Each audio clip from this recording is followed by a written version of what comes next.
यहाँ पर हमको रीट लेवल 2 का फॉर्म फिलअप करना है। उसके लिए अपनी SSO ID पे आ जाना है, यूज़र ID पासवर्ड और ये कैप्चा कोड डालकर इसको लॉगिन जो कि कर लेना है।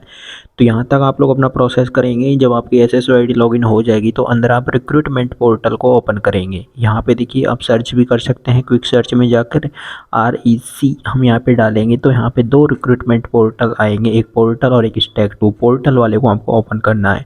तो पोर्टल वाला जब यहाँ पे ओपन होगा तो आपके सामने ऑप्शंस दिखाई देंगे, साइड बार में आपकी प्रोफाइल आ जाएगी और आप नीचे स्क्रॉल करेंगे तो आपको दिखाई देगा ऑन गोइंग रिक्रूटमेंट्स। देखिए ऑन गोइंग रिक्रूटमेंट्स में हम यहाँ पे लेवल 2 का फॉर्म फिलअप करके आपको बताएंगे कंप्लीट। तो यहाँ पे देखिए क्या करेंगे, लेवल 2 पर क्लिक कर देंगे। लेवल 2 628 डायरेक्ट रिक्रूटमेंट 2025 इस पर क्लिक करेंगे, अप्लाई नाउ पर। अब यहाँ पर क्लिक हो जाएगा। फिर यहाँ पे आपको ये एक्सेप्ट करना है, वार्निंग दी हुई है कुछ, इसको आप पढ़ सकते हैं पढ़ना चाहे तो, अदरवाइज इसको यहाँ पे आई हैव के आगे क्लिक मार्क लगाना है, फिर आपको ओके कर देना है।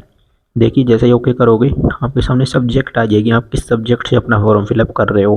तो जो भी आपका सब्जेक्ट है वो चूज करके फॉर्म फिलअप कर दें। हम यहाँ पे साइंस मैथ से फॉर्म भरेंगे तो हम साइंस मैथ का क्लिक करेंगे। आपका जो भी है आप अपने अकॉर्डिंग चूज कर लेना। तो देखिए यहाँ से आप इस तरह से चूज कर सकते हैं, बिल्कुल फ़ोन से कंप्लीट फॉर्म फिलअप करके आपको बता रहे हैं यहाँ पर। तो हमने साइंस मैथ क्लिक करके इसको आगे कर दिया है। अब यहाँ पे आपकी जनरल डिटेल्स आएंगी जो ऑलरेडी भरी हुई आती हैं, मतलब कि ये तो OTR का डाटा है कि आपका डाटा आप पढ़ लेना, अगर ठीक है तो ओके करके प्रोसीड इसको कर देना, अगर ठीक नहीं है कुछ भी गड़बड़ है तो इसको अपडेट करना। तो यहाँ पे हमारा सब डाटा ठीक है, हम इसको प्रोसीड कर देते हैं। तो नॉर्मल जनरल डिटेल्स में आपको थोड़ी और डिटेल्स है जो कि भरनी होती है। चलिए अब इसको यहाँ पे पढ़ लिया हमने, सब कुछ डाटा आप पढ़ लेना अपना और फिर प्रोसीड बटन पर क्लिक करना। जैसे ही प्रोसीड करोगे ऊपर ही ऊपर भरने का आएगा, वो रीट एग्ज़ाम सेलेक्ट करनी है। हमने रीट का एग्ज़ाम कब दिया था, एक 22 में लगी और एक 25 में लगी। हमने 25 में दिया तो 25 सेलेक्ट कर लिया। यहाँ पे रीट का रोल नंबर लिखना और रीट में कितने नंबर आए वो लिख देना। इसमें रीट का सर्टिफिकेट आपका नहीं लेगा, उसमें से आपको बस अपना डाटा फिलअप करना है जो हमने कर दिया। कैटेगरी फिलअप करनी है आप लोगों को। तो ये तो नॉर्मल डाटा जो आपका फिलअप हुआ आएगा। यहाँ पे मोबाइल नंबर, ईमेल आईडी आपको फिलअप करनी है यहाँ पर। फिर यहाँ पे आता है कि आप किस चीज़ के लिए फिलअप कर रहे हैं, TSP नॉन TSP वाला। तो यहाँ पे हम नो करेंगे, हम अनुसूचित क्षेत्र से। यहाँ पे नीचे अब अपना डेट अपना वो आ चुका है आपका एड्रेस, तो एड्रेस फिलअप कर रहेंगे, पूरा एड्रेस फिलअप करना है आपको कम्प्लीटली। तो देखिए ये चीज़ें नॉर्मल है, एड्रेस वगैरह फिलअप करना, तो ये सारी चीज़ें आप फिलअप कर लेना। उसके बाद नेक्स्ट करोगे तो पर्सनल डिटेल आएगी। राष्ट्रीयता में इंडियन कर दिया, गृह राज्य में राजस्थान कर दिया, होम डिस्ट्रिक्ट दौसा कर दिया। और यहाँ पे अदरवाइज इन सब में हमने यहाँ पे नो ही करेंगे। इन सब में क्या आएगा, नो आएगा। भूतपूर्व सैनिक नो और उत्कृष्ट खिलाड़ी नो, इसके जस्ट नीचे जाएंगे, इनमें सब में नो आएगा। तो ये चीज़ें आप लोगों को करनी है यहाँ पे, ये सब नो हो जाएगी। और एज रिलैक्सेशन में हम नोट एप्लीकेबल कर देंगे। अगर आपको एज रिलैक्सेशन चाहिए तो उसके अकॉर्डिंग आप कर लेना। यहाँ पे हम सेलेक्ट दबा के नोट एप्लीकेबल कर देंगे और फिर इसको नेक्स्ट बटन पर क्लिक करेंगे। फिर यहाँ पे आगे क्वालिफ़िकेशन, इस पर टिक मार्क लगाना ऊपर ही ऊपर।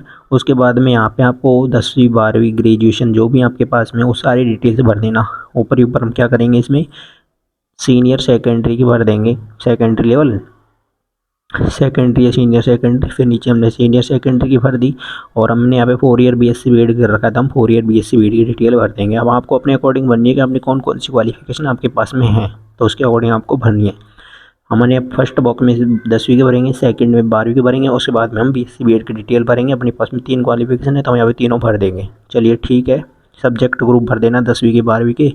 और जैसे कि 4 ईयर BSc BEd है तो आप इसमें 4 ईयर BSc BEd इंटीग्रेटेड भी लिख सकते हैं, मैथ साइंस वगैरह। और यहाँ पे सब्जेक्ट समूह में आ जाएगा, यूनिवर्सिटी बोर्ड वगैरह भर देना। रिजल्ट में आप जो भी आपके पास में परसेंटेज CGPA वो सब आपको फिलअप चुकी करनी होती है। रोल नंबर भी फिलअप करना होता है। आपको ये मार्कशीट अपलोड करनी है जो 500 KB से कम में हो। इनकी फ़ोटो देखिए हमने मार्कशीट अपलोड कर दी। यहाँ पे सब्जेक्ट समूह डाल दिए, 10वीं में ऑल सब्जेक्ट, 12वीं में PCM इंग्लिश और ICT डाल दी, बोर्ड में CBSE डाल दिया और यहाँ पे BSc BEd में साइंस मैथ लिख दिया हमने यहाँ पे। फिर यहाँ पे ये सब चीज़ें फिल हो जाएंगी। उसके बाद में नेक्स्ट बटन पर क्लिक कर देना।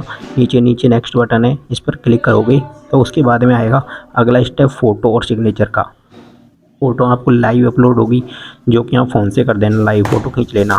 देखिए इसमें साफ लिखा है, कुछ निर्देश लिखे हैं कि 5 सेकंड का टाइमर आएगा, उसके बाद में आपको 2-3 बार अपनी पलकें झपकानी है। आपकी फ़ोटो बंद आँखों में कैप्चर होती है तो आप पुनः कैप्चर कर लेना फ़ोटो को।